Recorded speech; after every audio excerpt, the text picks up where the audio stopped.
Propagate చేసుకోవాలి. అటువంటి మొక్కలనైతే నేను మీకు లైవ్‌లో పరిచయం చేస్తున్నానండి. ఈ వాము మొక్క. ఈ మొక్క పేరు వాము అండి. వాము మొక్క అంటాము.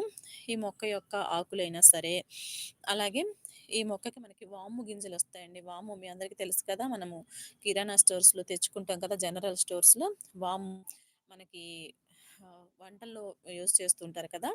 ఆ వామండి. ఓకే అండి. మన సబ్‌స్క్రైబర్స్ ఉన్నట్లయితే కంపల్సరీగా లైక్ చేయండి. ఓకే. 2 మెంబర్స్ ఉన్నారు.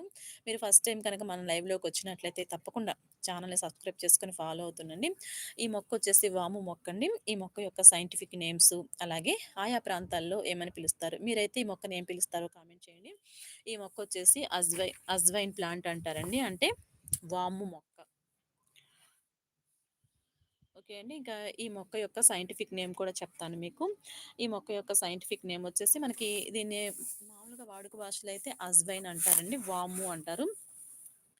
ఓకే అండి. ఇంకా సైంటిఫిక్ నేమ్ వచ్చేసి కొలిషియస్ ఏరోమాటిక్స్ అండి.